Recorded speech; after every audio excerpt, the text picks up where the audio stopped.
नमस्कार साथियों, आप सभी का स्वागत है AP education centre YouTube channel पर। साथियों, आज की इस वीडियो में भारतीय संविधान, भूगोल, इतिहास, सामान्य विज्ञान और स्टैटिक जीके, इन सभी टॉपिक से दोस्तों सेलेक्टेड और इम्पॉर्टेंट क्वेश्चन लिए गए हैं। अगर साथियों आप किसी भी प्रतियोगी परीक्षा की तैयारी कर रहे हैं तो वीडियो आपके एग्जाम के लिए बहुत ही महत्वपूर्ण है। तो चलिए साथियों, आपका पहला प्रश्न है, भारतीय संविधान की किस अनुसूची में दल बदल विरोधी कानून का प्रावधान है? तो मेरे प्यारे साथियों, भारतीय संविधान की जो 10वीं अनुसूची है, इसमें दल बदल विरोधी कानून का प्रावधान किया गया है। ठीक है, आपको बता दें कि 52वें संविधान संशोधन 1985 द्वारा 10वीं अनुसूची जोड़ी गई थी दोस्तों। ठीक है, ये आपको याद रखना है। चलिए साथियों, आपका अगला प्रश्न है, भारत के संविधान का संरक्षक और व्याख्याकार किसे माना जाता है? बताइएगा, बहुत ही अच्छा प्रश्न है। भारत के संविधान का संरक्षक और व्याख्याकार किसे माना जाता है?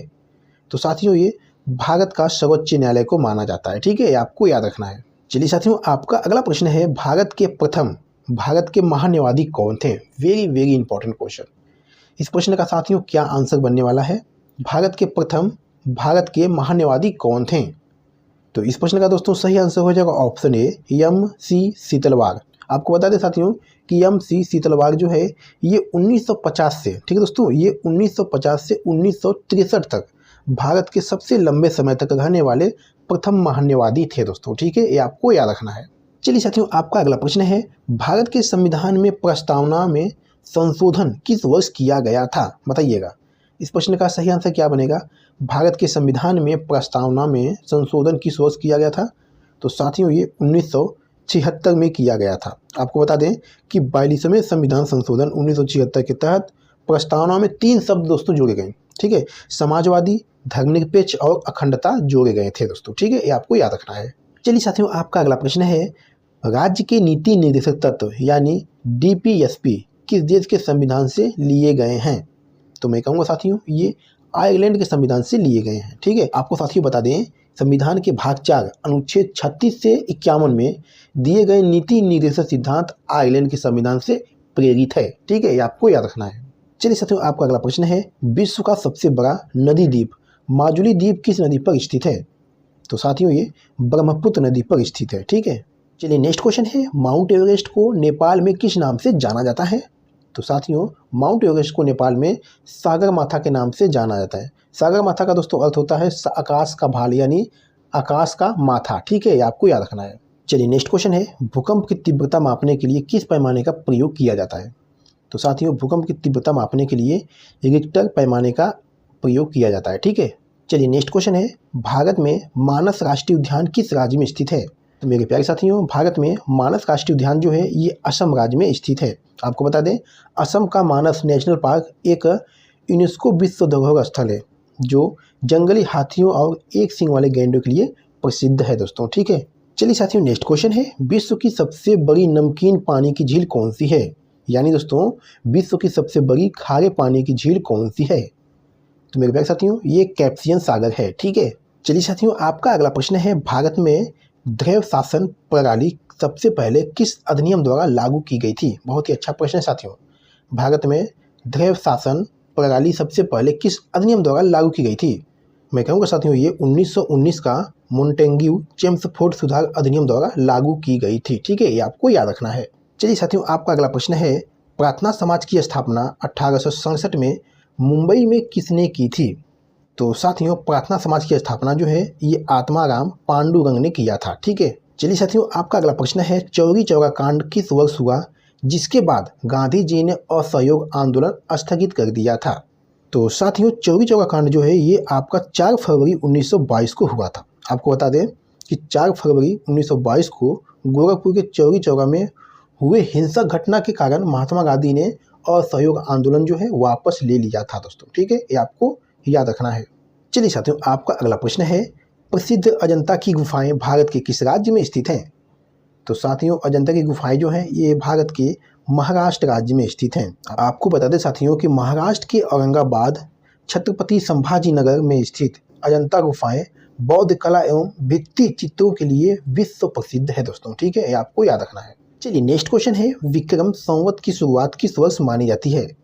तो साथियों ऑप्शन ए 57 ईसा पूर्व पहले मानी जाती है। ठीक है, चलिए साथियों, आपका अगला प्रश्न है, भारी जल यानी दोस्तों हैवी वाटर का रासायनिक सूत्र क्या है?